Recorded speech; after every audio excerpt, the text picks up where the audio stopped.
Uhuru. Uhuru, and welcome to tonight's political education study hosted by the African People's Solidarity Committee, APSC. My name is Lisa Watson. I'm a member of the National Central Committee of the African People's Solidarity Committee under the leadership of the African People's Socialist Party. Tonight, we are continuing to look at the most important issue of our time, the question of colonialism as it affects the lives of African and oppressed peoples and our relationship to it as white people. This week, we're looking at the history of white women as slave masters and members of lynch mobs fighting for our rights, quote unquote rights, and liberation at the expense of African people. The African People's Solidarity Committee is the organization of white people under the leadership of the African People's Socialist Party, APSP. APSC was formed in 1976, and our mandate is to organize other white people to build the movement of reparations and genuine solidarity with the liberation of African people. We salute our leadership, Chairman Omali Yeshitela, who developed the political theory of African internationalism and who represents the leadership of the African Revolution around the world. We salute Deputy Chair Ona Zine Yeshitela, who has put on the ground Chairman Omali Yeshitela's vision of the Black Power Blueprint and who leads the more than 50 economic institutions of the party. I also salute Director Akile Anai, the director of the party's Department of Agitation and Propaganda, under whose leadership I have the honor of working. We see these monthly studies as a supplement to the incredible political education held by Chairman Omali Yeshitela every Sunday morning at 8 a.m. Eastern from his Facebook page. The chairman's studies are popularly known as Omali Taught Me. We also want to let people know about a struggle happening right now in St. Louis, Missouri. The Uhuru movement is fighting against roadblocks put up by the St. Louis Land Reutilization Authority, LRA, and local ward alderman John C. Muhammad. They are refusing to approve the sale of 3 properties that the Black Power Blueprint has applied to purchase. And the Black Power Blueprint is known throughout St. Louis for the huge red, black, and green flag at the newly developed beautiful outdoor venue and vegetable garden that's across the street from the renovated and newly created Uhuru House Black Community Center located at 4101 West Florissant Avenue. So the Uhuru movement is leading a call-in campaign to Alderman Muhammad and other officials demanding that they stop blocking that progress of the Black Power Blueprint. And you can learn more about all of this at blackpowerblueprint.org, and we will be announcing the call-in numbers at the end of this study. So African People's Solidarity Committee Chairwoman Penny Hess is going to be leading this study, and it will be followed by about 20 minutes for question and answers. And we welcome your questions. Please submit them in the Q&A feature on Zoom at the bottom of the screen. The chat feature is not available, but you can use the Q&A. And if you're watching on Facebook or YouTube, please enter your questions in the comment section, and they'll get addressed after the main presentation by Chairwoman Penny Hess. So Chairwoman Penny is honored to have been present when the African People's Socialist Party held the founding conference of the Solidarity Committee in the fall of 1976, and she's been a cadre member of the African People's Solidarity Committee ever since. In 2001, she published the groundbreaking book, Overturning the Culture of Violence, which, under the leadership of Chairman Omali Yeshitela, detailed the complicity and participation of white people in the historical assaults and colonial violence against African and other oppressed peoples. So I just want to welcome Penny Hess. Uhuru, Penny. Uhuru. Uhuru, thank you, Lisa. And I really want to welcome everybody to this political discussion tonight that we are leading as the African People's Solidarity Committee under the leadership of the African People's Socialist Party and Chairman Omali Yeshitela. Tonight, we are talking about the role of white women and the white women's movement in the colonial oppression of African people. But before I do that, I want to salute Chairman Omali Yeshitela, who is the leader of the African People's Socialist Party. He is the leader of the African Revolution. He is the leader of the worldwide struggle against imperialism that embraces all colonized and oppressed peoples on this planet Earth. And he is also our leader. He is my leader. He is the leader of the African People's Solidarity Committee.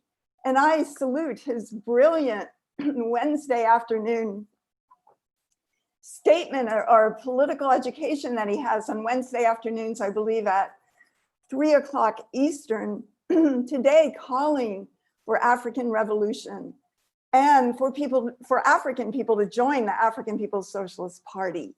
So what we're doing tonight is calling on white people to join the African People's Solidarity Committee under the leadership of the African People's Socialist Party. Chairman Omali Yeshitela and the party created the African People's Solidarity Committee 44 years ago in 1976. And I also salute the National Central Committee of the party, which is made up of strong, powerful, leading African men and women committed to the total liberation of Africa and African people everywhere, that they have dedicated their lives to this struggle. And we report to them as the African People's Solidarity Committee. We report to the Central Committee of the African People's Socialist Party. But I just wanted to salute some of the incredible, just inspiring African women leaders of the African People's Socialist Party, beginning with Deputy Chair Ona Zenea Yeshitela, under whose office all of us in the African People's Solidarity Committee work. We report, we're accountable to her and to the office of the chairman. I also want to salute Director Akile Anayi, the leader and director of the party's Department of Agitation and Propaganda. She leads the Burning Spear newspaper as the editor. She leads the Black Power 96.3 FM radio station and so much more. I also want to salute Dr. Aisha Fields, the leader of the All African Peoples Development and Empowerment Project, APDEP, and Zenzele Consignment Store, which is located in Huntsville, Alabama.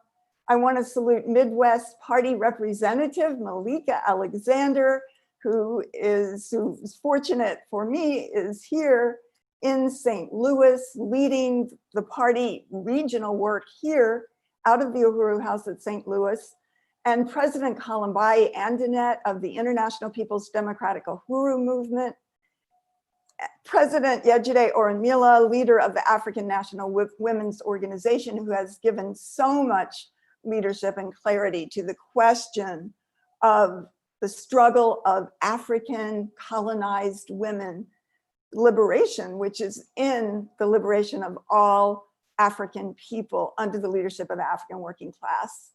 And I want to make it clear that the African People's Solidarity Committee is a white organization under the leadership of the African People's Socialist Party, that the African People's Socialist Party created the Solidarity Committee 44 years ago for strategic reasons that forwards their goal to win the total liberation of Africa and African people everywhere, and to win back the return of their stolen resources and labor under the leadership of the African working class. They fight for reparations as a revolutionary demand, meaning that all of the stolen wealth must go back to them. Reparations not as a favor, not as a one-time payout, but the fact that imperialism, capitalism is a parasitic system built on the stolen labor of African people.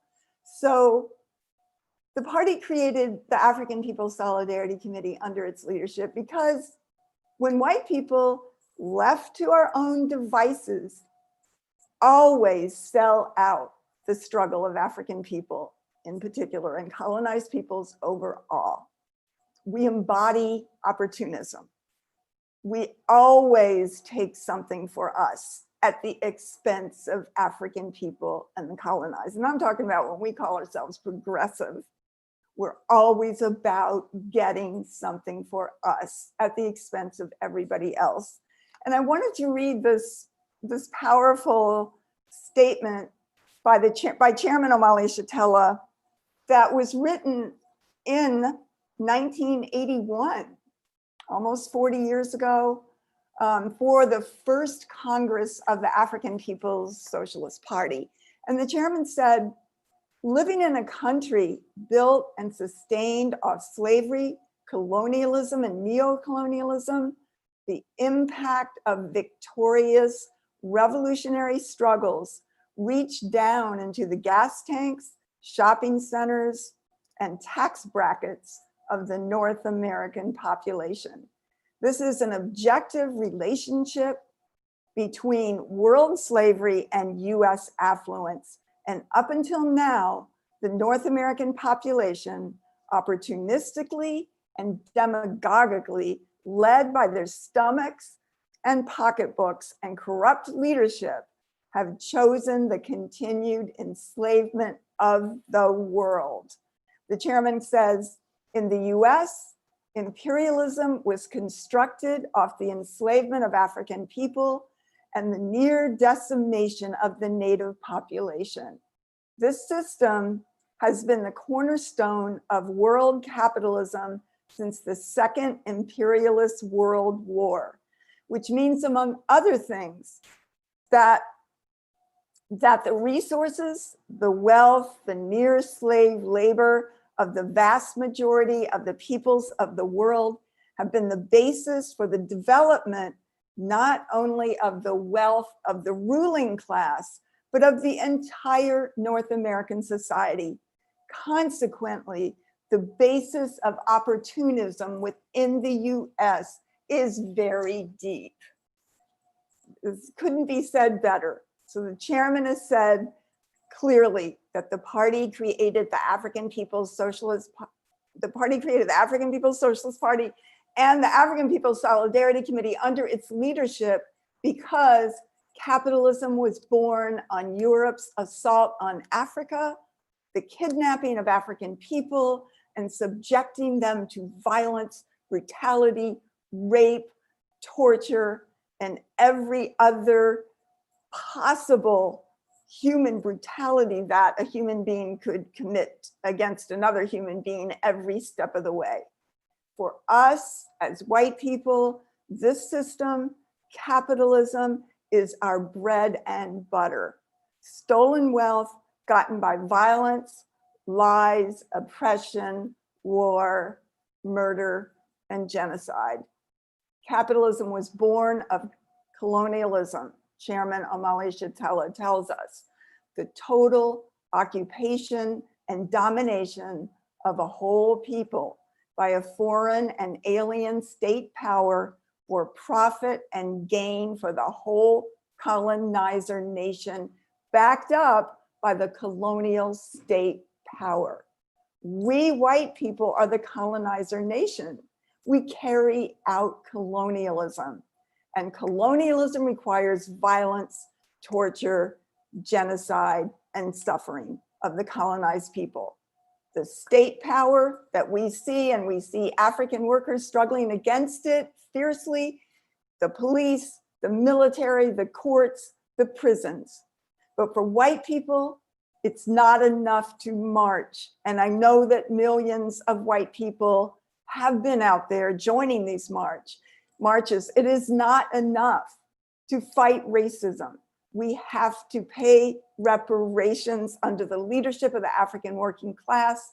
We have to be organized under the leadership of the African working class. When in periods when there are no rebellions, when there is no resistance for whatever reason, when the counterinsurgency, the war against the African population is intensified and nothing is happening, But colonialism is going on every single day against the African population. It is stuffed into prisons. The US has the largest prison population in the entire world, 2.3 million people, half of whom at least are African. Another fourth that are indigenous and Mexican and other colonized peoples, that the police are gunning down African people every single day in this country, every single day. So even when there's not a march to go to, colonialism works 24/7 and it expects our complicity. And so it's not enough to march. We must get organized under the leadership of the African working class. And that colonialism rests on the whole white colonizer population that is willing to do anything to keep the status quo. Kidnapping and enslavement was the foundation of capitalism. And this is what the chairman calls the primitive accumulation of capital. It's startup money. The chairman has told us African internationalism, the theory through the eyes of the African working class. He has told us there is one capitalist system worldwide.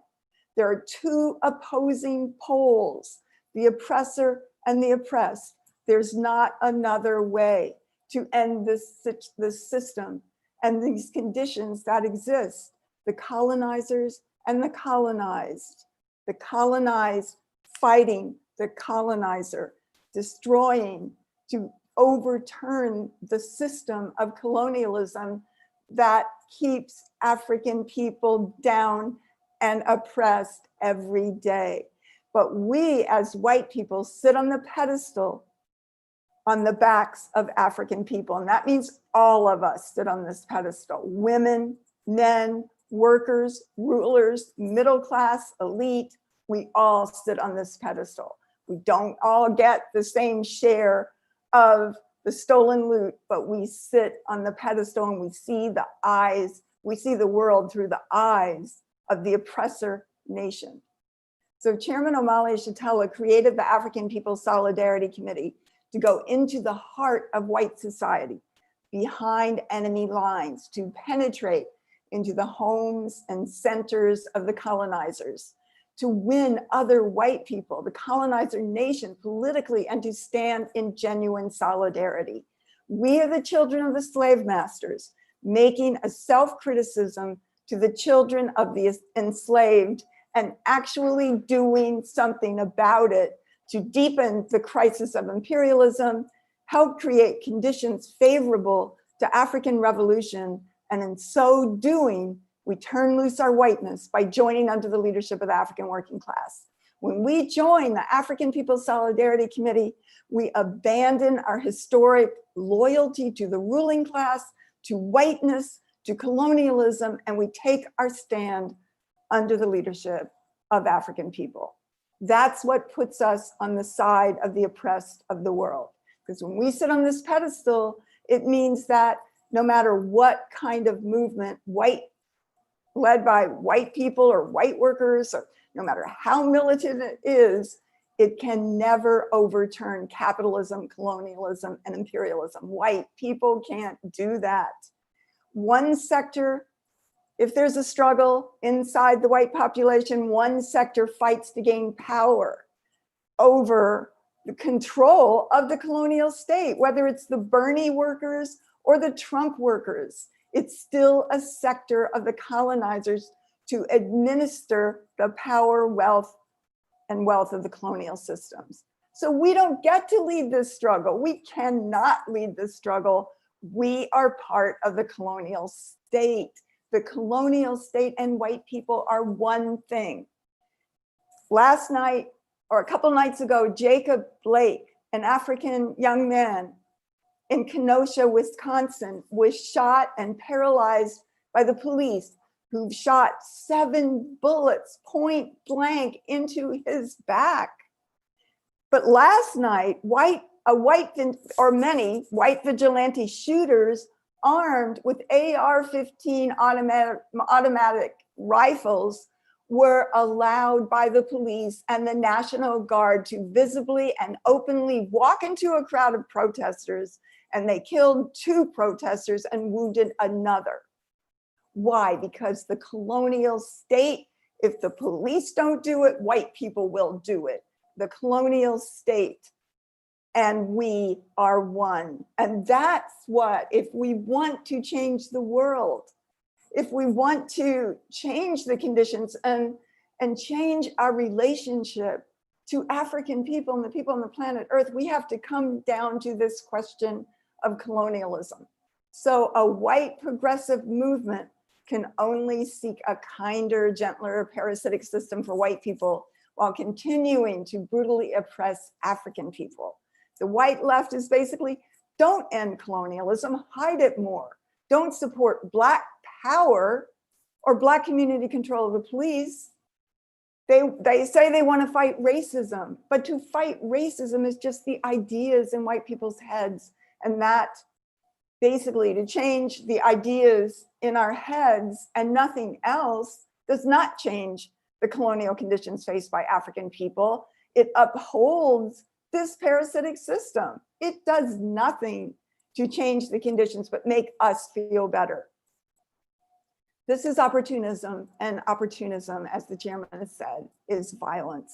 The African working class and the white ruling class, the 2 negating poles, the revolution and the status quo, the colonized versus the colonizer.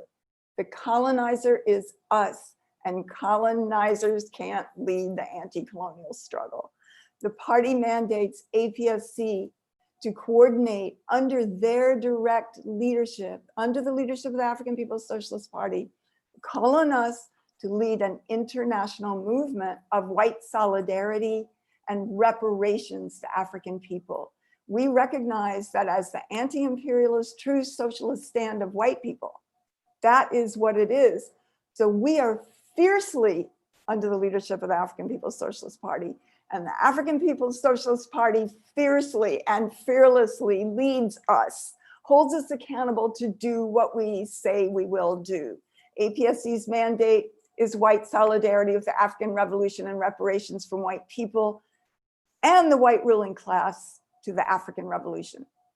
Our assignments from the party take many forms. Some of us are assigned to work in the party's institutions, such as Uhuru Foods and Pies, or Uhuru Furniture, or Black Power Blueprint, or it may mean being a member of the Uhuru Solidarity Movement, demanding reparations from the Bank of America and Wall Street and everyday white people like ourselves.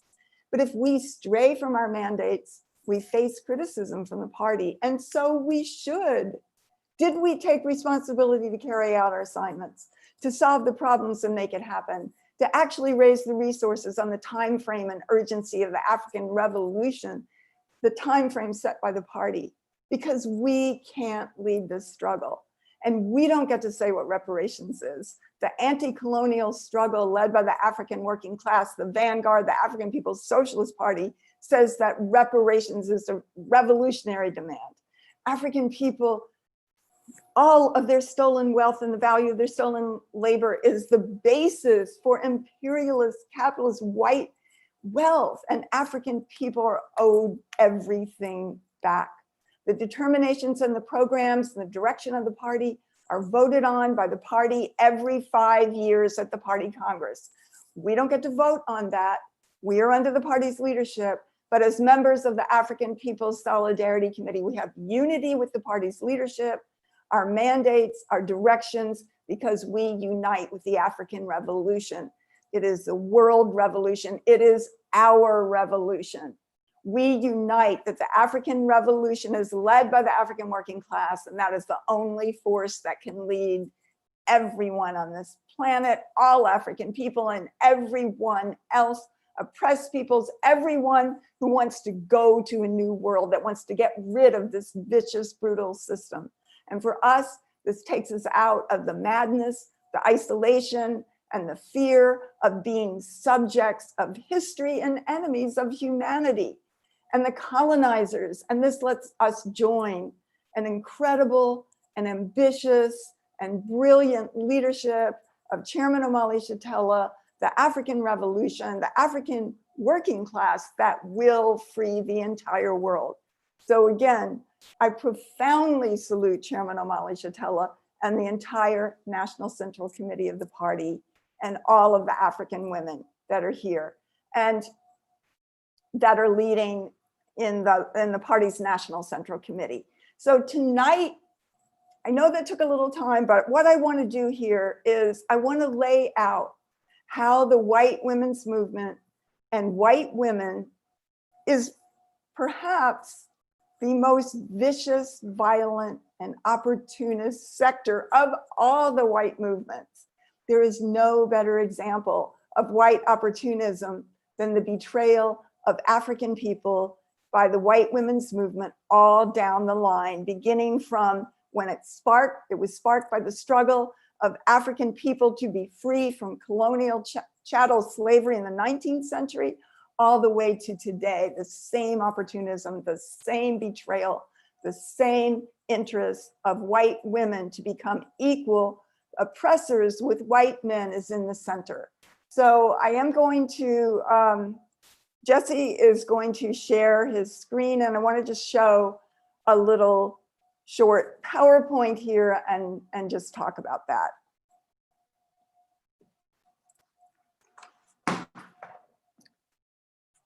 And so, yeah, I wanted to talk about, among other things, white women as the slave, not the slave master, the slave mistress. And this is based on this book called They Were Her Property by Stephanie E. Jones Rogers, an African woman who is a professor at University of California at Berkeley. And this and other things I wanted to bring into it, but I wanted to show this picture, first of all, because it shows very clearly that a white woman as a slave mistress was common. This is a drawing from the time. There's the African woman or man being beaten by a white man.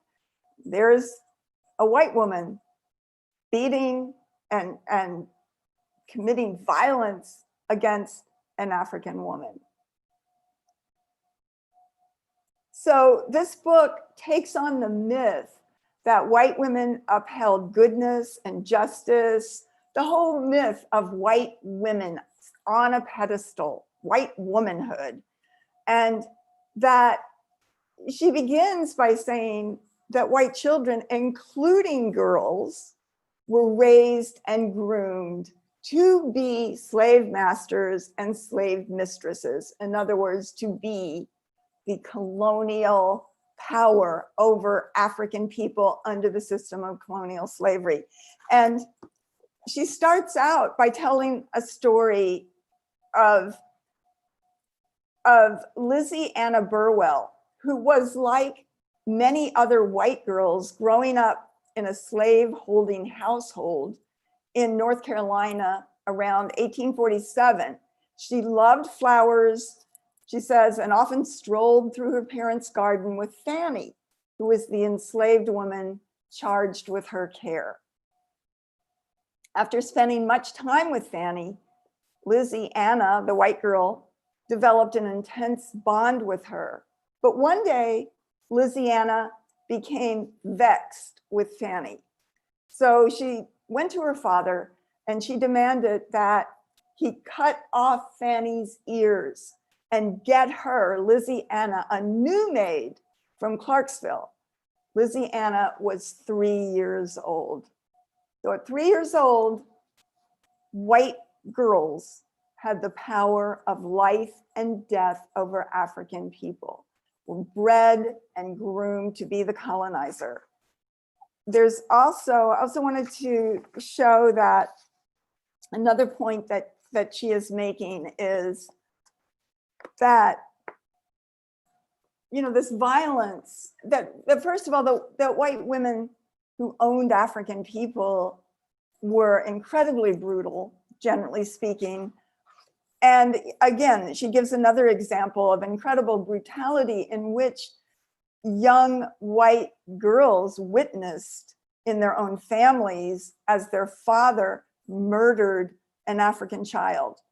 So this says on May 9th, 1857, Alfred, a 12 or 13-year-old enslaved boy who was living in Washington County, Georgia, allegedly told Godfrey Martin, the son of Alfred's slave master, Green Martin, he told him to kiss his ass, basically, you know, because a lot of times that the owners of African people would choose a young African to be the companion, quote unquote, or the plaything, basically, of the heir to this colonial system. And so as a result, over the course of 3 hours, Green and the white boy, Godfrey, beat Alfred to death. On at least 2 occasions, Green Martin straddled Alfred, choked him, and threw him to the floor. Godfrey poured water on Alfred to prevent him from fainting. Then, after Green was done, Godfrey fetched a saddle, commanded Alfred to kneel on all fours, placed the saddle on his back, and sat on him for a quarter of an hour. After doing so, he beat him with a stick, kicked him, and threw him to the ground, and finally dragged him about the yard where he died. This took 3 hours, but this Green Martin daughters watched this, did nothing, completely were complicit with it, and that is the point that she is making. And next slide, please. So the author says that, you know, white women perpetrated the violence towards African people. So there are reports from African people themselves that white women, slave mistresses, tortured and whipped African women until they were a piece of raw meat. That often, as we said, that white women were more brutal than men. On some cases, when white women were not more brutal, it was because they wanted to treat their property well. And African people were very clear about that, because that the value of their property, African human beings, was higher when they were healthy and not had scars over their entire bodies or were crushed down by this incredible violence. She also reveals in this book that there were laws for the violence against African people. And it's saying that, for example, the laws were in South Carolina and other places as well, if an enslaved person ran away for a period of 20 days or more, masters and mistresses were required to publicly and severely administer up to 40 lashes with the whip for the first offense. And if a slave owner failed to do so, the local constable would do it at the owner's expense. So with each offense, the punishment became more brutal. Eventually, by the 3rd or 4th time, if an African person in fierce resistance, and this happened very often, ran away again, that ultimately, that there had to be, by law, branding and dismemberment, torture and mutilation of the African human beings. And by the 5th offense, it was death. So it was law, and that there were also, in the local newspapers throughout the South, there were advice columns in newspapers on how women can learn to discipline African people, to torture them, to kill them. Slide 3, please. She also shows, I'm talking about the author, Professor Jones Rogers. She also shows the political, economic economy of colonial slavery, African women's bodies. And she also makes the point that, and she makes this point really clearly, it was not just the elite. It was not just rich white women. It was not the huge plantations. She's talking mostly about middle class, regular, even working white women owned African people. And that white women went to the markets, the slave markets. They were the ones that looked into the mouths and did all the things to purchase African human beings. It wasn't something they shied away from. And that in some places like New Orleans, the markets selling African human beings had not only African people, but also dresses and hats and other kinds of furniture and other kinds of things. So they were really the first department stores. And also that African women's bodies were sold. So first of all, we know that African women were raped every day by white men. And I just can't imagine that there would be any white man that owned an African woman that didn't do that. Of course, that was totally pervasive, that every day an African woman had to be subjected to rape at the whim of the white owner. And that African women were made to dance and perform and were trafficked, were passed around as sex slaves to other white men. And that at the end of the period when the trade in African people existed, when it was banned for ships to go to Africa and kidnap African people, and that happened in 1808, although it happened, it did as contraband all the time, up to the very end, up to the Civil War. But in any case, what happened was that it became the economy to breed African people. They were breeding pens, so that the babies were a commodity and the babies were sold on the open market for thousands of dollars, and the whole property responsible for thousands of dollars to the whole wealth of the slave masters. And that African women were also leased out for their breast milk, and every possible aspect of African women's bodies were used to make money. And white women totally participated in this in every possible way. Slide number 4. One of the main points that Professor Jones-Rogers is making in this book is that white women got their liberation from owning African people. And that is really profound. And that in the 19th century, and all throughout the time of enslavement, white women, generally speaking, were under laws of what's called coverture. And that means all property of white women went to their husbands when they got married. They had no control over land, over a house, over crops, gold, money, except for African people. That white women could have and own African people. So it meant that many white women had prenuptial agreements back then that their husbands had to sign. And they had to say that this woman, white woman's Africans were hers, they were her property, that she could use them as she wanted. They were separate from his Africans, and that she could use them to gain property and wealth as collateral for loans from banks.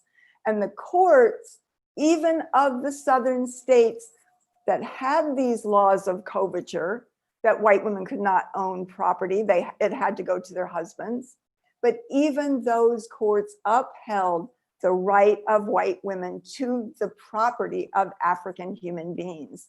And there were books back then, this woman cites, do-it-yourself books on how to be your own lawyer, how to win a case in court.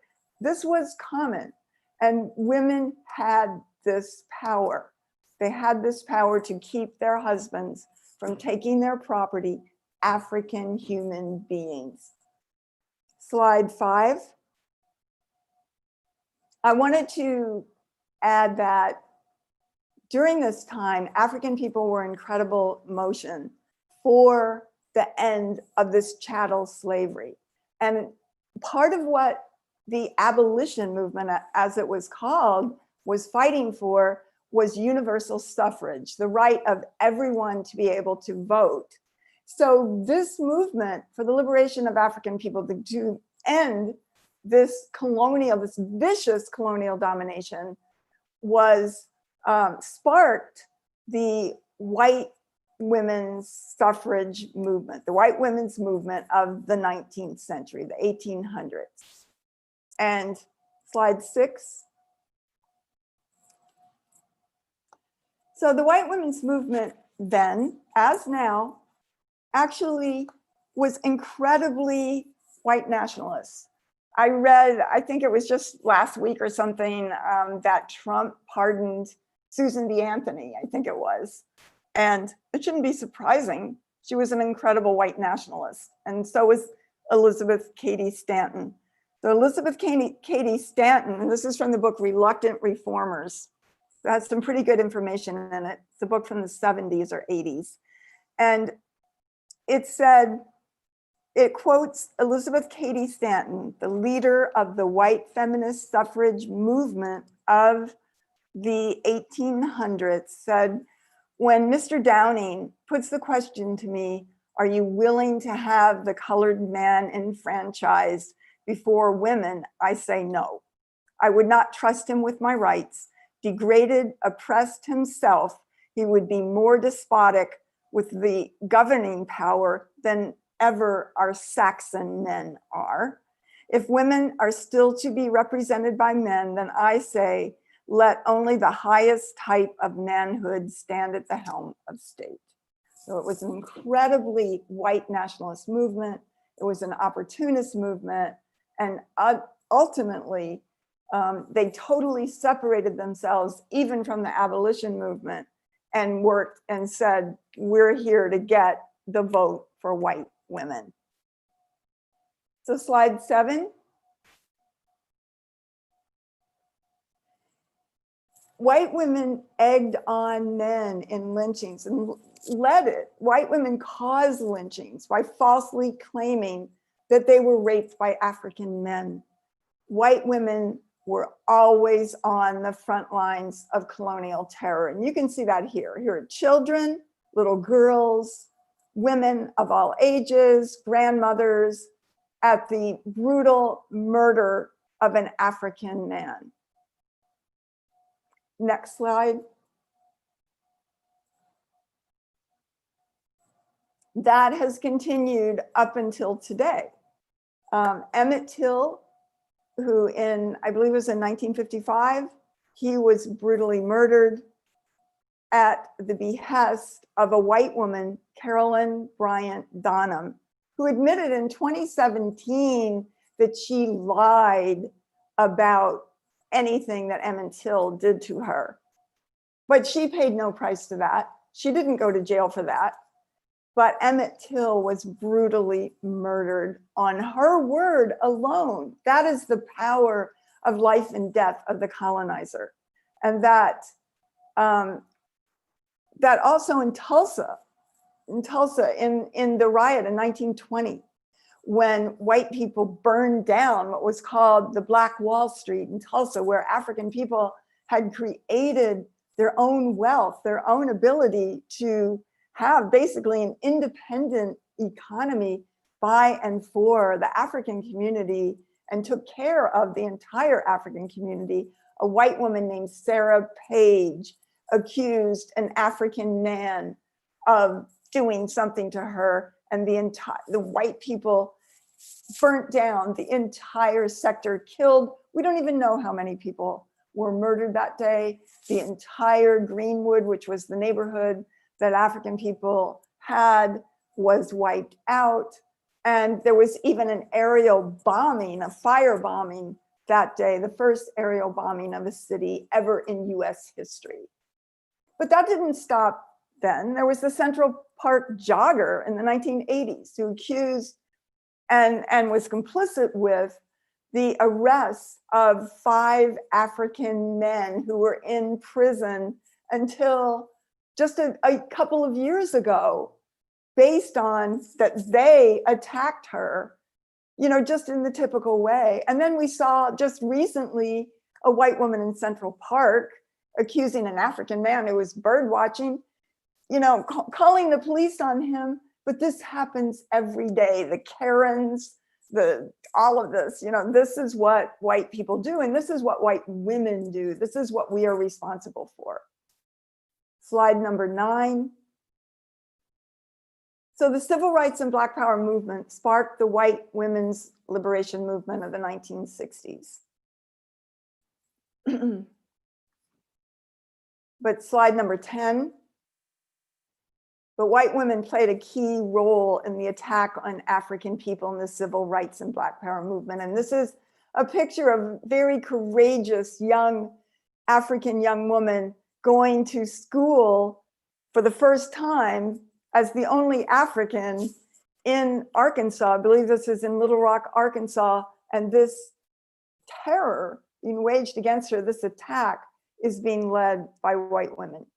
Slide 11. So the US government led a counterinsurgency war against the African Revolution of the 1960s. And counterinsurgency is the US government, a colonial policy, a colonial thing that attacks militarily, politically. It carries out warfare. It's a war without terms against the movement of resistance and revolution of oppressed and colonized people. The US carries it out all around the world against the people, against the revolution in Vietnam. They won despite that, despite what was called the Phoenix Program, which killed at least 50,000 of the secondary leadership of the Communist Party, the Vietnamese Workers' Party at that time. And that this counterinsurgency inside the US, one of the things it did, perhaps in a way its opening salvo, was the assassination of Malcolm X in 1964. And by 1970, the COINTELPRO and this counterinsurgency waged against the African Revolution, effectively defeated it and set it back for that period. And that, the next slide, please, slide 12. And the white women's movement united with it in every way. It did not stand up for African people. It went away to the land, the lesbian movement, the unstolen land of the indigenous people. It went back to the pedestal upon which we all came from, on which we all sit as the colonizers. Next slide. However, the African People's Socialist Party formed in 1972, and that was the mission of Chairman Omali Yeshitela to solve all the problems of the African Revolution, to make sure that this time around, African workers united around the world will win, doing everything possible. The chairman has gone against everything, every kind of attack from the system, from neocolonialism, from the US government. He has put himself on the line to complete the Black Revolution, the African Revolution of the 1960s. And part of that was the formation, next slide, of the African People's Solidarity Committee in 1976 to send white people onto the pedestal of white power, to go behind enemy lines, to win other white people, to be an African internationalist, to be Black power in white face, to win others, to pull them off this pedestal, to stand in solidarity, genuine solidarity with African people and pay reparations. We have been doing this for 44 years. We are building white people are coming to this. They're seeing that this is the only solution. White people can't lead this struggle. White women can't lead this struggle. The objective of the white women's movement has been to gain equal power with white men in the administration and carrying out of colonialism and colonial violence against African people and oppressed and colonized people on the planet Earth. And in next slide, in the 1970s and early 80s, the African People's Socialist Party took on a struggle with this attack by the white feminist movement of that time to free Desi Woods, an African woman in Georgia who shot and killed and in resistance with the gun of an attempted rapist who was trying to rape her and a friend, picked up his gun, fought with him, shot him, killed him, shot him twice, and rescued herself and her friend, Cheryl Todd. And the white women's movement wanted to say that all women had a right to resist.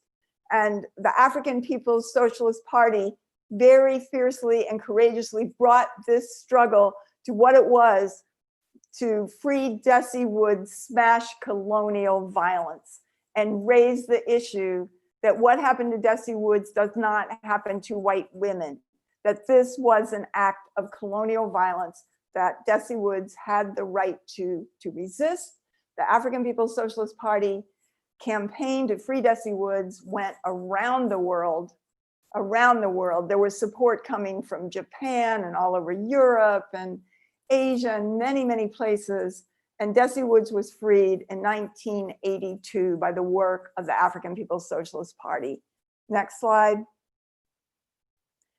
The African People's Socialist Party created the African National Women's Organization, led by President Yejide Orinmila, one of the leaders of the African People's Socialist Party. That is a powerful, powerful organization organizing African women to find their liberation and the liberation of all African people in African national liberation, and that African women are put forward by the African People's Socialist Party to lead, to be part of the revolution, a necessary part of the revolution, and to come to their full capacity as human beings under the struggle to free their whole people from this vicious colonial domination that we see. So I want to, I want to say that this is some of the history of white people. This is what we have done. This is part of what we've done. This is only a little bit of what we have done. We do have this book, as Lisa said, Overturning the Culture of Violence, that was written under the leadership of Chairman Omali Shatella, and that documents many, many, many examples of the incredible violence that white people, including and especially white women, carried out against African people for all this time and up until today. And so if we as white people want to be part of rectifying our relationship to African people, we must join the African People's Solidarity Committee under the leadership of the African People's Socialist Party. We must take up this mandate to go back into white society to win others.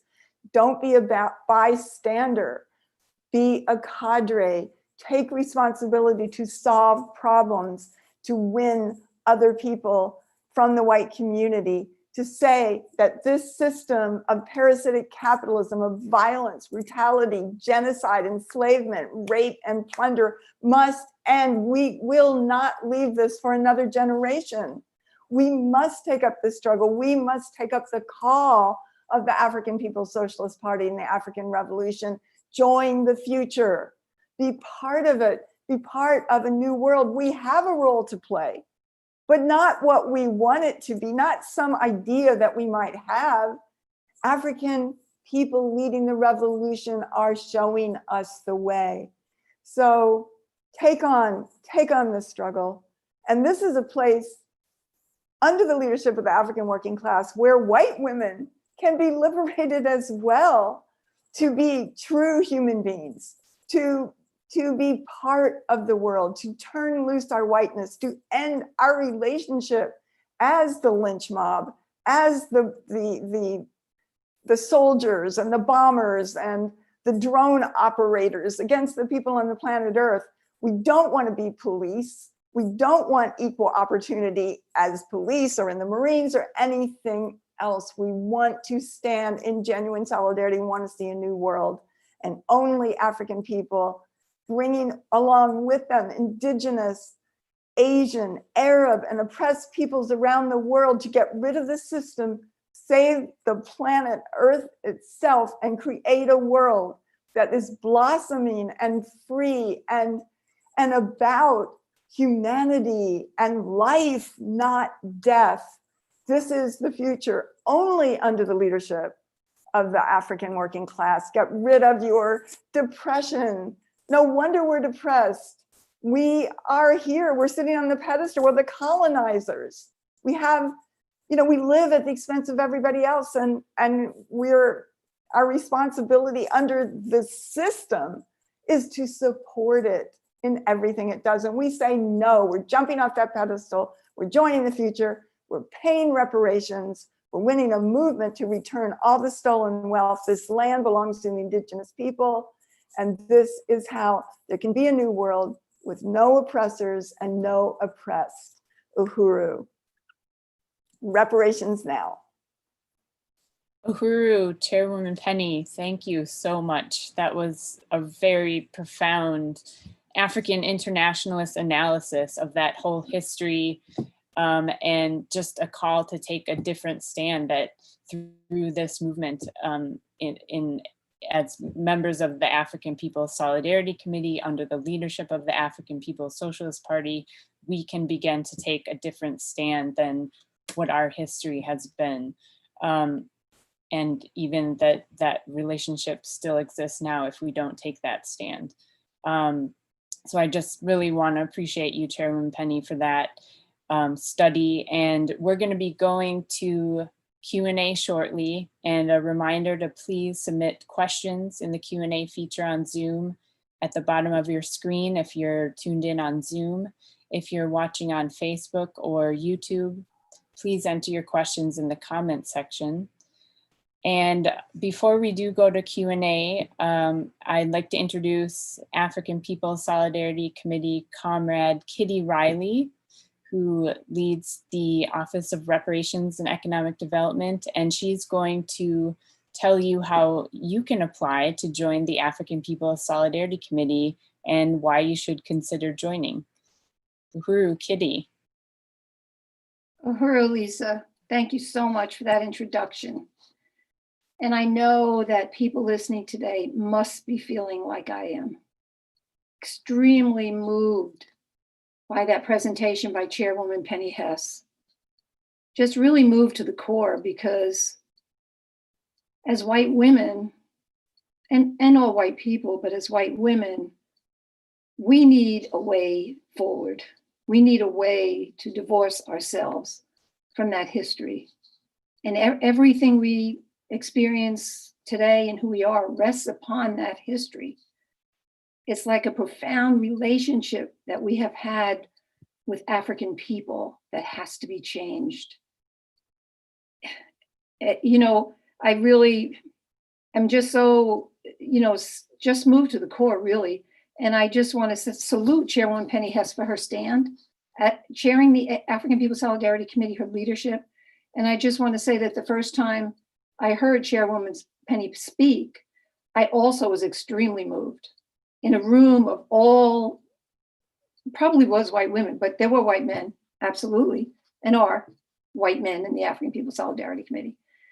But it was a lot of white women, kind of leftist, feminists, and I was wondering who the chair was, and of course was so self-centered that it was the one who was speaking the most, or the one, whatever, that I thought was the chair. And then just this person walks in this side door, sits down and starts conducting an actual meeting. And that was Chairwoman Penny.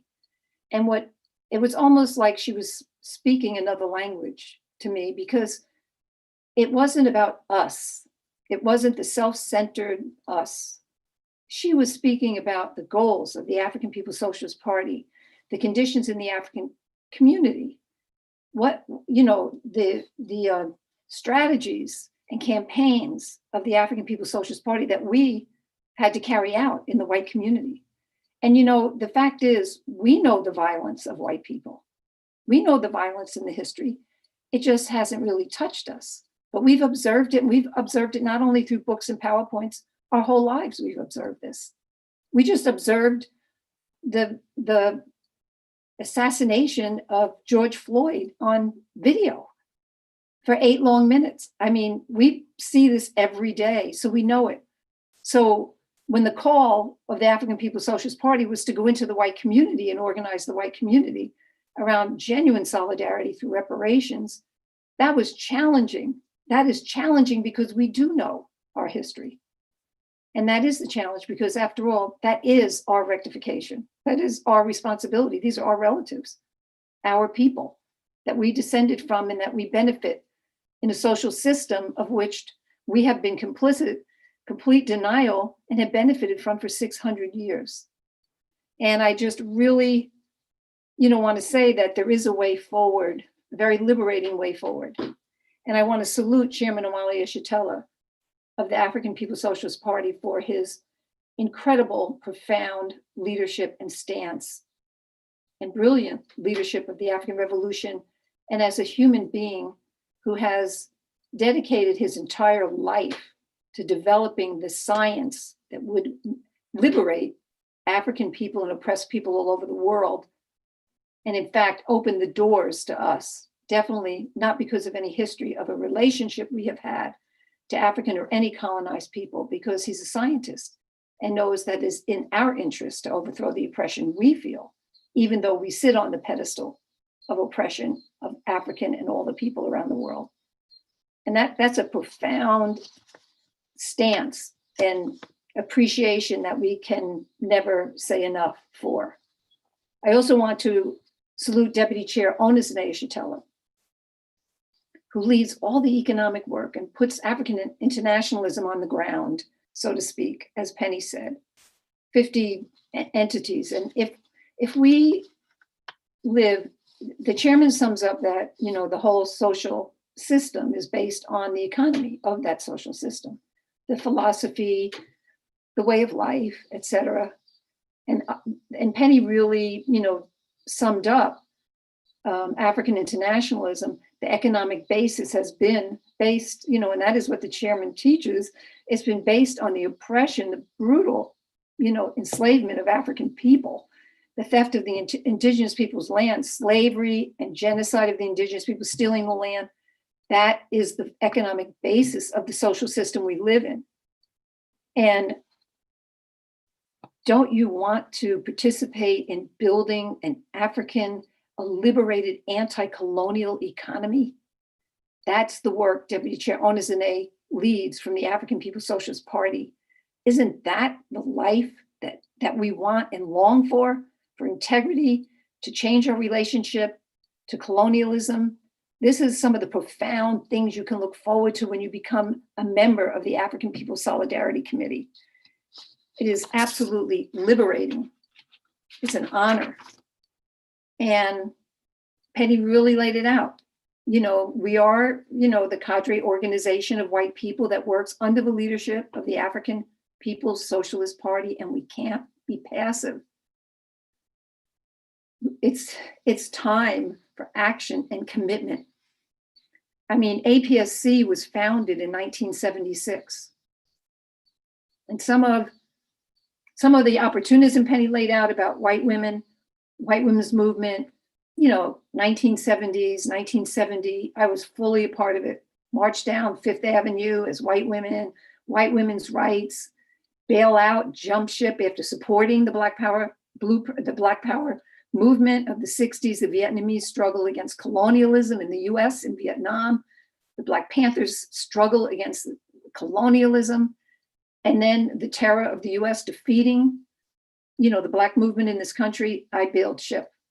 Fred Hampton was assassinated right in front of the whole country, loved by the Black working class and everybody who ever met him as a leader. And I bailed ship, live in the woods.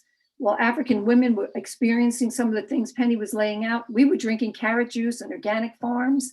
Even in St. Louis today, 30% of the Black population in North St. Louis lives on under $5 a day. African women all over the world, probably mostly predominantly, live on less than $1 a day.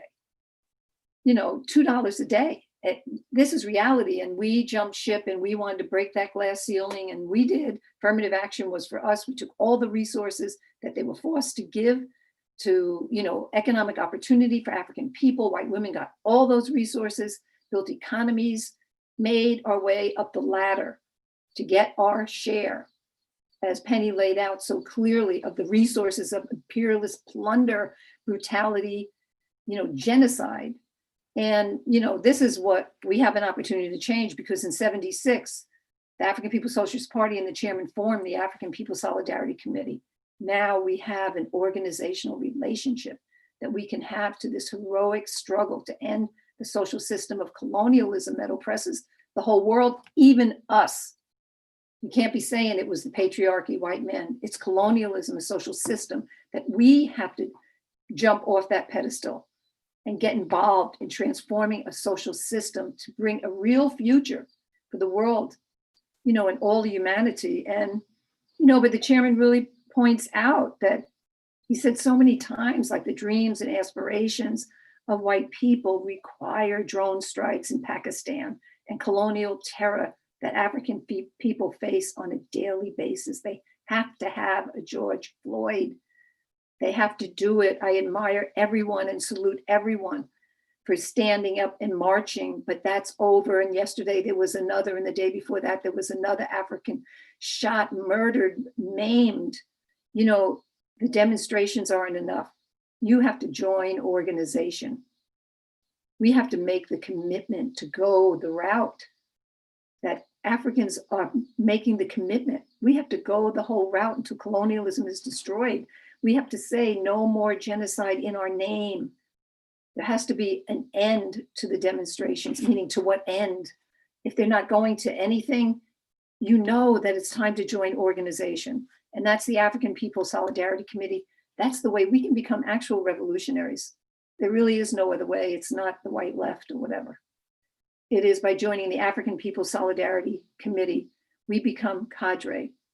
We become leaders. We say we will take responsibility to lead under the leadership of the revolutionary, dynamic African People's Socialist Party. We will lead our people to the conclusion that we must change the social system, destroy the social system. APSC is a very dynamic organization, like Penny pointed out. We have wonderful reparations roles. We, as solidarity forces, we can participate in Uhuru Foods and Pies, which is so dynamic all over Northern California, in the Southwest right now, and it will soon be in the Midwest and all over this country. We have a chance to participate in extremely dynamic work. Can you imagine your whole life, you're speaking to other people from the point of view of winning these understandings instead of some gossip or empty conversation? You'll be involved in that. We could work in Uhuru Furniture and Collectibles, 31 years, deeply rooted in the community. This is the way we change our relationship to the African community, and we can have, win integrity and respect.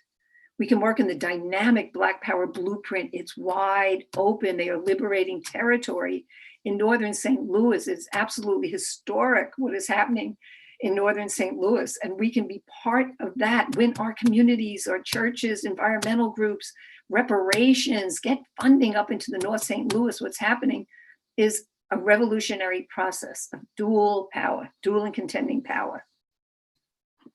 We can join and lead in Uhuru Solidarity. Uhuru Solidarity movement is led by the African People's Socialist Party under the leadership of the African People's Socialist Party, by the African People's Solidarity Committee.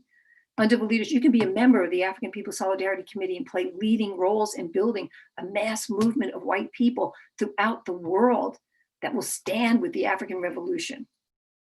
So there's powerful ways that you can participate. We're taking responsibility as white people, for our own history, for our own people. And it's a new era. California's on fire. My daughter called me last week and said, "Ma, California is burning. It's on fire." That means imperialism is on fire. It's decaying. It's on its last legs. We know that. We see that. The oppressed peoples of the world are rising up. The resistance is rising, which has driven you to the streets. It's the resistance of the colonized. There's a deepening crisis of imperialism, and we have an opportunity to merge our interests with the interests of the oppressed, colonized African working class and all oppressed people around the world. We can adopt African internationalism as our own worldview. Join the African People's Solidarity Committee. Join, join, join. If you're united with everything you heard from Chairwoman Penny with this study, the African People's Socialist Party is the most dynamic force in the world today to work with. To be in the African People's Solidarity Committee and just hear overviews, analysis, strategy, theories from Chairman Amalia Chitella, that alone is worth it. To work under the dynamic leadership of Deputy Chair Onizine Chitella. Do you want to know what women's leadership looks like? Look at the African People's Socialist Party. Look at Deputy Chair Onizine Chitella. That's revolutionary women's leadership that you will have the opportunity to work under. It is powerful. The whole party's National Central Committee. It's a profound organization, a profound worldview, a profound struggle, and it's on and it's happening, and it will happen with or without us. But it's better with us. And I really urge you to go. You join today. Go to apscohuru.org. Don't sit on the fence. We can't have one foot in imperialism and one foot in the revolution. Pull that other foot over and jump 2 feet in. It's time for action. Go to apscohuru.org to the Get Involved tab. Fill out the form. It's very simple. A member of our recruitment office will get in touch with you, or your regional African People's Solidarity Committee representative will get in touch with you within 24 hours. And we start a 6-month program, work-study program. It's just a powerful process. You can become a member of the African People's Solidarity Committee, and I invite you and welcome you. Join. It's for our future. Uhuru. Uhuru Kitty, thank you so much for that really moving call for membership as well, following Chairwoman Penny's leading the study.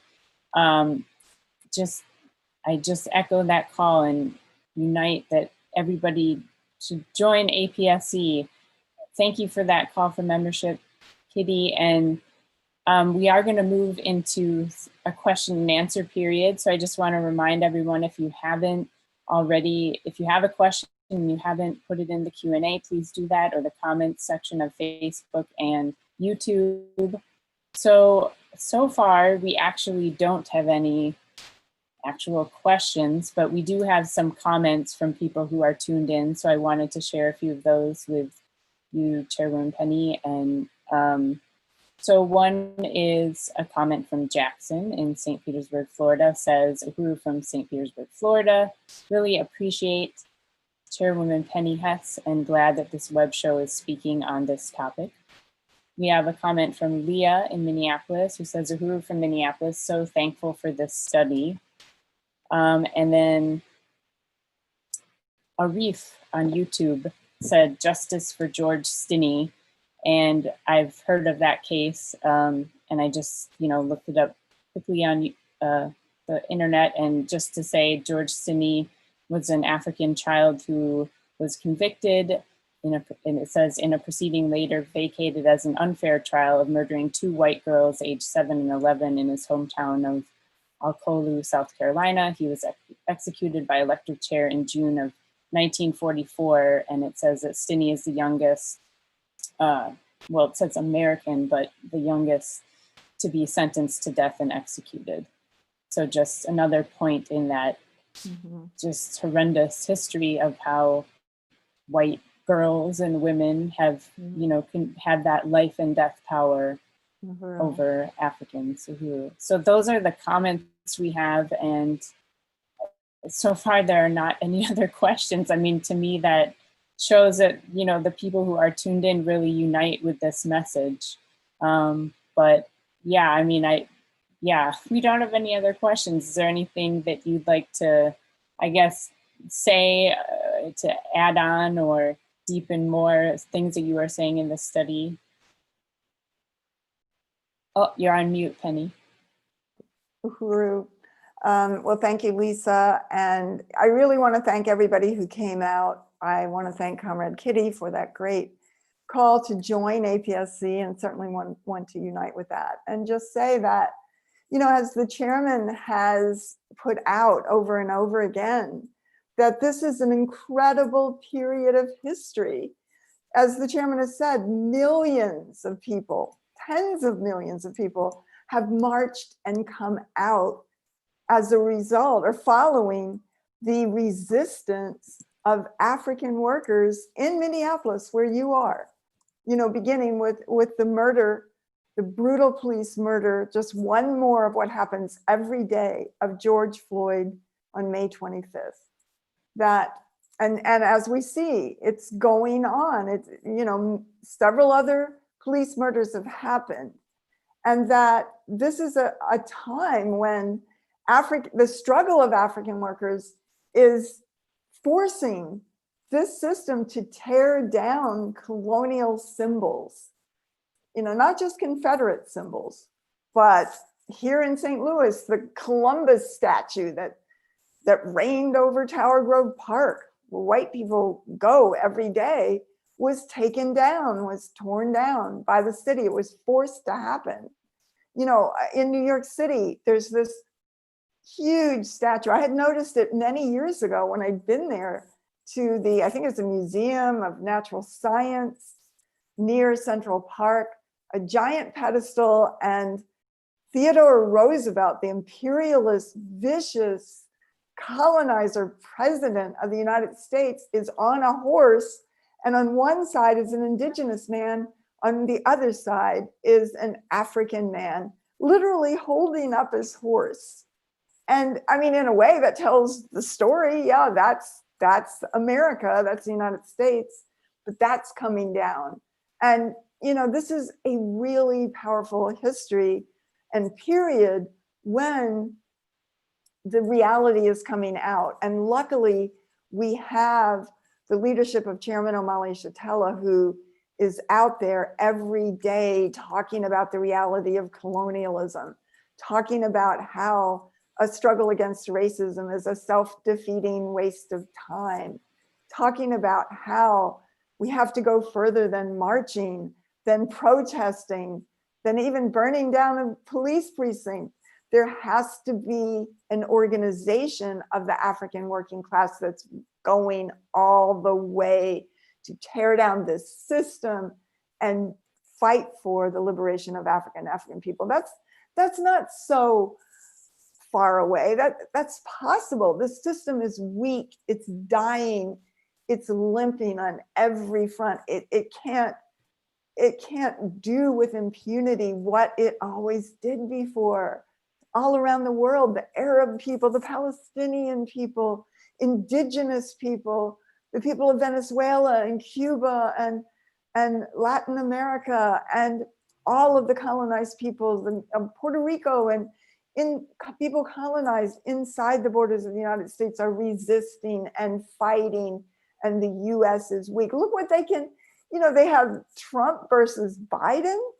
I mean, really, that's the best of what they have, you know, and these are, you know, Biden, vicious, as the chairman has made clear, you know, vicious, anti-colonial, wrote the crime bill that is responsible for putting millions of African men and women in prison, that has the largest prison population today, that increased mandatory minimum sentences for African people, that put 100,000 new police on the streets, the police that are gunning down Africans every day, that increased the, you know, that made more stringent the death penalty and put more African people under the death penalty, that criminalized African children and called them super predators during this time, that famous Hillary Clinton speech. when she referred to African children as super predators. This is the assault on African people. This is what Biden did. And the chairman made it very clear today and every time that this, what we're seeing in these conventions, that these two parties are two sides, two sectors of the white ruling class, that there has to be revolution. It has to be led by the African working class. And we have the ability to begin to see the world as it really is. This is a very exciting time. And it is a time to take action. Don't get comfortable. Don't go back to pre-revolution, pre-resistance, pre-COVID, anything. Stay out there. We have to get organized. We have to take the system down. What is so unusual about that? There's the majority of the people on the planet Earth want to see the US wiped off the planet, this planet, forever. And it is in the process of happening. It's dying and it is being killed. And we have to make a new world. It has been said, what this system has done to the environment. I mean, there's 140 mile-an-hour winds hurricane ready to hit hit Texas, the Gulf Coast, the Gulf Coast, and southern Louisiana. That they're saying it's going to be an unsurvivable storm. If you're in the wake of it, you won't be able to survive it if it hits at this force that it's at now. In California, everything is burning up. What has it been? Several million acres have burned. And a lot of people don't know this, but Iowa was hit by a land hurricane, which is called a derecho, that wiped out 33 million acres of farmland. And Iowa is the #1 farm producer of corn, soy, and many other products. So you talk about it's getting more expensive to go to the grocery store. There's going to be scarcity. And this is what parasitic capitalism has done to the environment.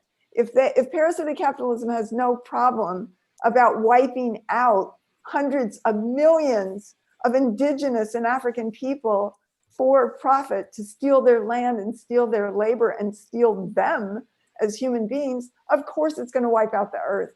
This system has to go. When African people and indigenous people had control over their lives, this environment was beautiful. There was an understanding that the people, that human beings, the planet, the ecosystem is one thing.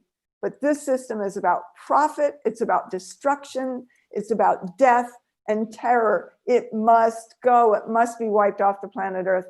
And African people, African workers, the African People's Socialist Party is leading that. And this is a great time. So join the African People's Solidarity Committee or join the Uhuru Solidarity Movement.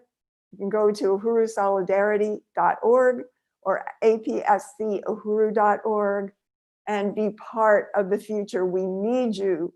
We need you. And this is the future for all humanity. Uhuru. Uhuru, Penny. We do have a couple comments or questions that have come in, so I could share those. One is a comment from Sarah Martinez, and she says, I believe there are many women who don't feel they have a part of the animosity, those selfish women who lied and accused Black people of false crimes to stir up a riot. Many will argue they have nothing to do with those horrific episodes that we're understanding now, and they'll argue they don't owe, they will donate because they want to, not to feel like they owe something they had no part of. And many won't understand we are all reaping the seeds those colonials had sown back then. So that was a comment. Uhuru, I would just like to say to that, thank you, Sarah. I appreciate that. And I do think there are many women who would say that, but I want to make something really clear that there's no such thing as President Yejide says of the African National Women's Organization. There's no such thing as women in general. There are the colonizer women and there are the colonized women. And colonizer women possibly may feel that they don't identify with the white women that would attack African people. And maybe that's true, but nevertheless, we sit on the pedestal of a system that does that, so that this is how we live our lives. This is where we got our wealth. This is where we got our experience of democracy. This is where we experience the world as the colonizer, as the oppressor. And so even if we've never carried this out, and if we do have these sentiments of unity and solidarity with African people, and I do believe, obviously, that's our work. We organize other white people. I do believe that there are millions of white people who want to take the stand, white women too, and that we have to get organized. We can't just sit back and have a sentiment. We have to do something, because African people, indigenous people, Mexican people live under the gun, live under the violence of colonialism every day. We don't. We perpetrate violence against each other, on the pedestal, domestic violence, or we have white people, serial killers, or going into schools, shooting up everybody. But the violence of this system, as the colonial system, is geared against African and colonized people. So if we have unity, if we have genuine solidarity, then join. We have to show it. It has to be carried out in action. We have to change the world, and we have to carry out our responsibility in it. So that's what I would say. And I think that, that this is an opportunity, a great time to take this on and join the African People's Solidarity Committee. That's right. Uhuru. We do have a comment from Janet Capron. She says, "Thank you, Chairwoman Penny, for turning us on to They Were Her Property," which I will be sure to read. It sounds like an important addition to the growing canon. And Uhuru, Janet, really, really great to see you on this program. It's really great to hear from you, Uhuru. Uhuru. And then we also have a comment from Jesse in St. Pete. He said, "Profound African internationalist political education. Thank you, Chairwoman Penny Hess. Also, this study was very well timed. Today is Women's Equality Day, as designated by US Congress. And earlier today, the city of New York unveiled a statue in Central Park of Sojourner Truth, Susan B. Anthony, and Elizabeth Cady Stanton. Hillary Clinton was present at the unveiling. Could you speak about the contradiction of placing Sojourner Truth on a statue next to Susan B. Anthony and Elizabeth Cady Stanton?" Well, I would just, of course, only because of this period do they have to put an African woman there. But of course, Sojourner Truth was a very brilliant speaker.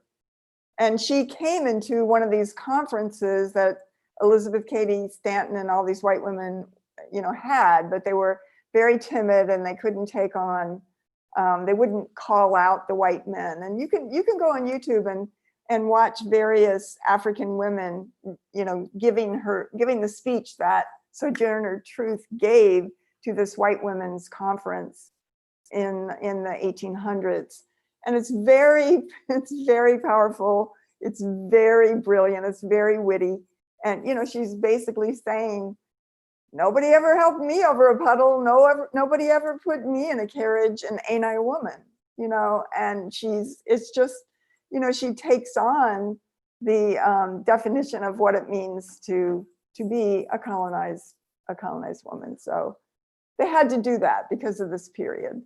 Otherwise, it's always been about Susan B. Anthony, Elizabeth Cady Stanton, and all these white women who were the great feminists of that period. Uhuru. Thanks for deepening that. We had another comment or question. This is from a web handle called Journey Made by Jai. Who are from San Diego, can you explain the USM position on interracial relationships? And then they also said, who a white man was armed and shot African protesters and received bottled water and a thanks. What is USM's position on this? They said they're asking for a friend who couldn't chat. Well, you're talking about in Kenosha, Wisconsin last night when, and apparently he's been, this guy, somebody's been arrested, but from what, was on Twitter today, African people and others were tweeting that there were several of these white guys highly armed with assault rifles who were walking, and some, and I'm sure speaking with the police. They say the police gave them water. Basically, they were right in front of the police, and they came out and they started shooting. And supposedly somebody is arrested, and we'll see, what happens on that. But it's, this is the reality that white people and the colonial state are one, and that if the police don't do it, white people will do it. And before there were the police, white people carried out the violence, committed the genocide against the indigenous people, were the slave catchers, the whipped and brutalized Africans. And this is part of the violence of colonialism. And it shows very clearly that the problem is not racism. It is not racism. It is a colonial system backed up by the state, and the entire colonizer nation, which is us, the oppressors, are part of, and basically are deputized or part of the state and carry out the will of colonialism, which it couldn't survive without the participation of the general white population. And I think you said, okay, you also asked about what did you say? Interracial relationships? The question was, can you explain the USM position on interracial relationships? Well, this is the position of the African People's Socialist Party, that African people are all part of the African nation. And all African people are colonized and oppressed wherever they are located or been forcibly dispersed around the world. And that the relationship with African People's Solidarity Committee, we are under the leadership of the African People's Socialist Party. We go into the white communities, as I've said, to win other white people and to win reparations and to win our families, our friends, our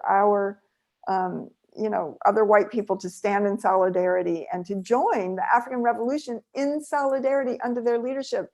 But this is not a personal relationship. This is a political relationship that we have.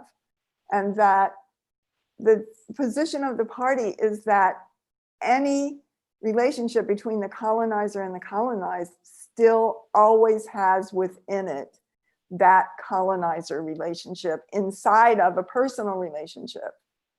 And so there's no, until African people are free and liberated, and when, as the chairman says, when there will be the destruction of all borders and the destruction of nations, so that there would be one world people under communism, then we still go into a relationship with oppressed people as the oppressor, and that doesn't go away just because you live in a house together and you have a personal relationship. That's still there on every front.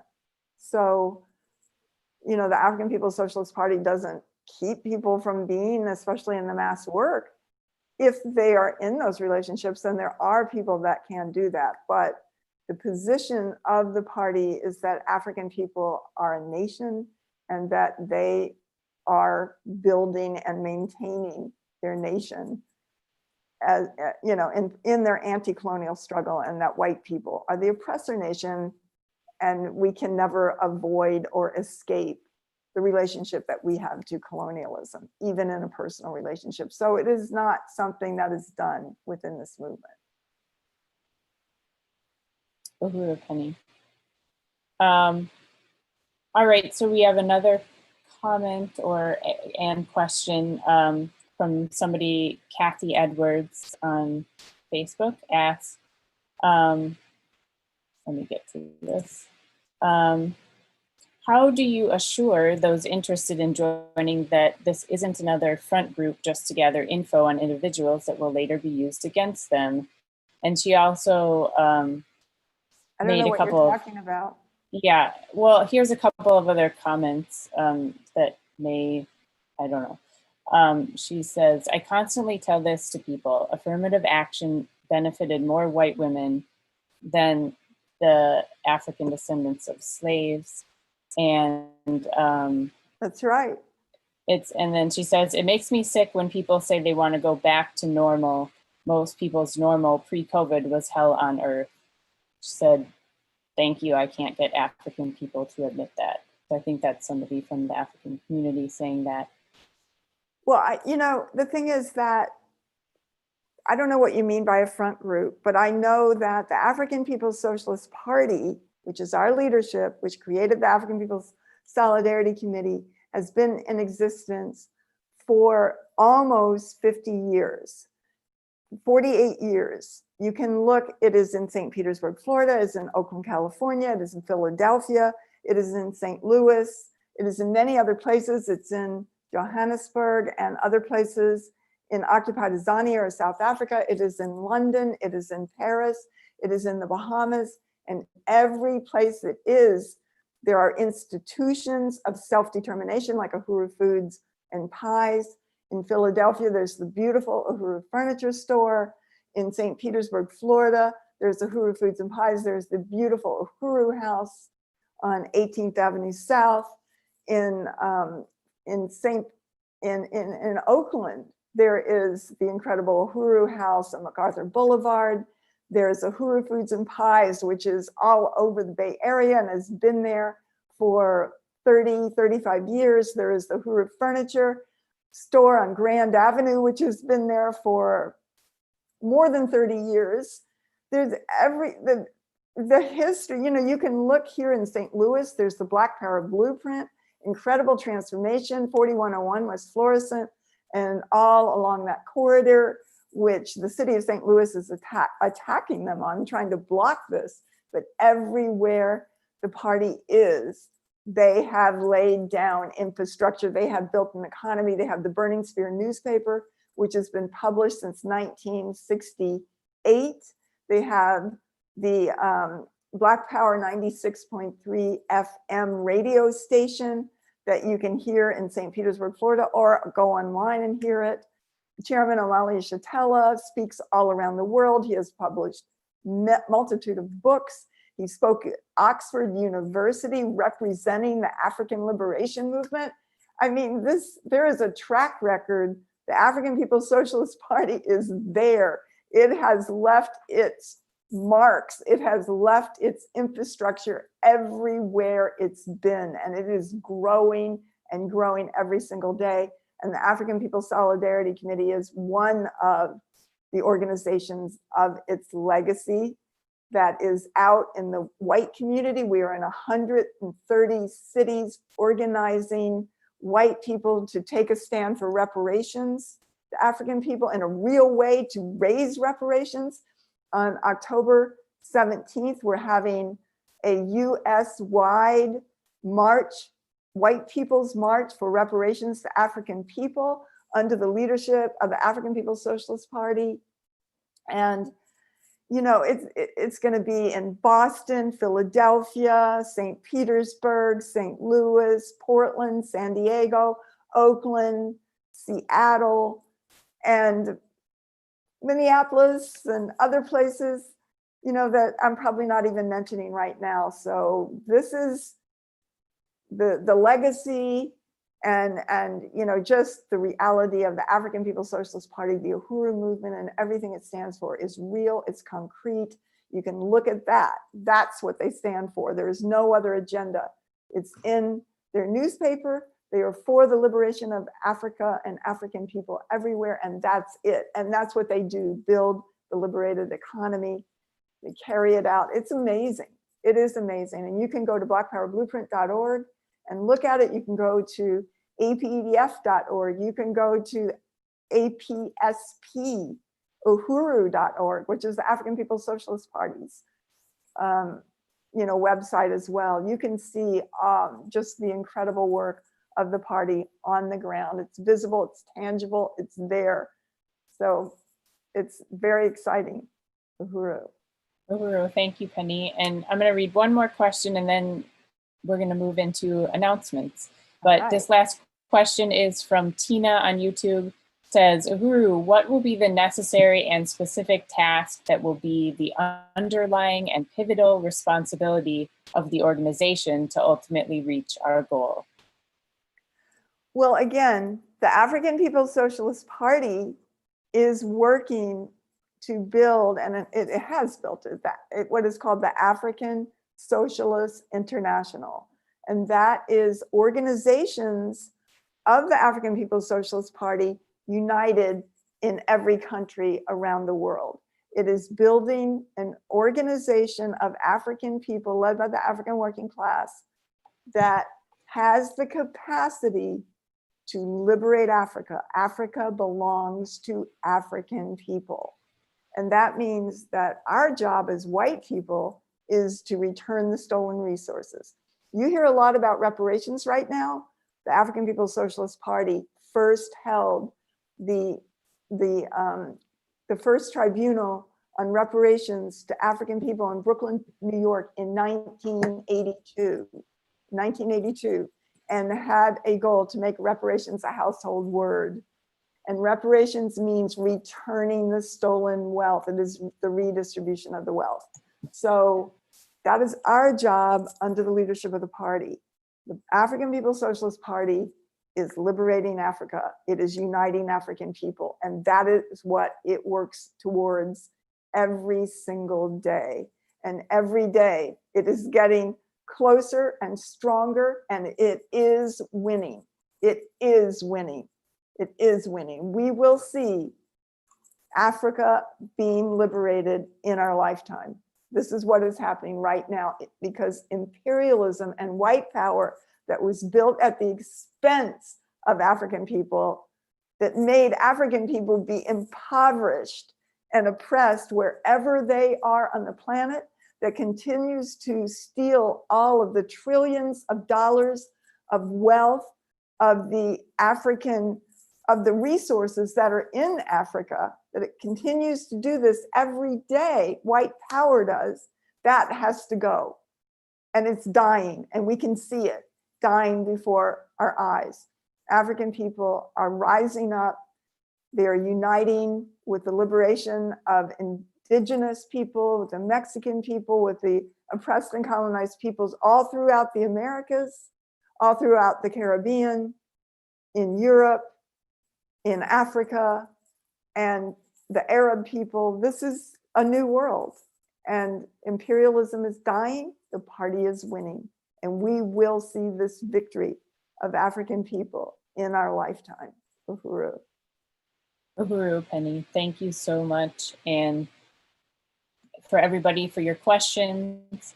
We're going to move into some announcements now, and before we close out the study. And number one, we want everybody, it was mentioned earlier in the study, but about every Sunday at 8 a.m., Omali Taught Me studies. Go to the Omali Shatella Facebook page or the Burning Spear YouTube channel to watch this live study each week. Then on Sunday, August 30th at 11 a.m. Eastern, join the Uhuru Pies Baking for Black Power Open Conference. Uhuru Pies says, COVID isn't stopping us. Uhuru Pies is planning for new products, pickup and deliveries, wholesale, and expanding regionally. Uhuru Foods and Pies, part of Black Star Industries, builds economic and political power for African people. Contribute your time and skills in promotions, social media, baking, volunteer, recruitment, and more. Register today at uhurupies.org. Then on September 12th to 13th, Impedim's 2020 convention is happening, and you're invited to that, the International People's Democratic Uhuru Movement's convention with the theme Build the African Nation. 100 years later, it's still red, black, and green. People can register at impedum2020.eventbrite.com. Also want to let people know to save the date for the next study of the African People's Solidarity Committee that will be on Wednesday, September 30th. It's going to be a special study commemorating the 44th anniversary of the African People's Solidarity Committee. Then it was also mentioned earlier about the March for Reparations to African People that Uhuru Solidarity Movement is organizing in cities across the country. That's happening Saturday, October 17th. You can visit uhurusolidarity.org/march for more info to sign up to march, to raise reparations, and get involved. Marches are currently planned for Minneapolis, New York, Boston, Philadelphia, St. Petersburg, Florida, St. Louis, Portland, and San Diego, California.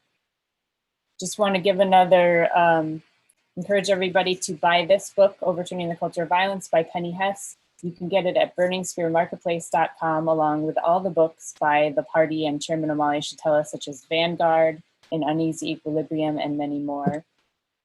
And I'm going to talk a minute about the call-in campaign to support the Black Power Blueprint, but just in terms of events, I wanted to let people know there's a lot more events, and they're all listed on the Uhuru Movement's calendar. There's more added every day, so you can visit the burningspear.com/events to see everything that's coming up. But really important is the call-in campaign to support the Black Power Blueprint. So I'm gonna read this info, but you can also get it at blackpowerblueprint.org. The latest update has a link to the full call-in information. We're calling on, as mentioned earlier, to call John Collins Muhammad, the alderman, and demand that he writes a letter to support asking the LRA board to approve the purchase of LRA properties at 3905 and 3915 West Florissant Avenue by the African People's Education and Defense Fund. His number is 314-622-3287. And I'm gonna say go to blackpowerblueprint.org for the email and Facebook, because it's a little long to read over the air here. Second, contact the LRA and demand approval of those purchases. So you can call board chair Mark Levison at 314-657-3721, and then call or email Otis Williams at the number 314-657-3703. You can also support the Black Power Blueprint by making a donation. You can also do that at blackpowerblueprint.org. Before we close, I know you just gave a really great summation, Chairwoman Penny, but before we close, do you have any closing remarks? I just want to say unity through reparations. Uhuru. Uhuru. Thank you so much, Chairwoman Penny. That concludes today's study, and we will see you next time. Uhuru.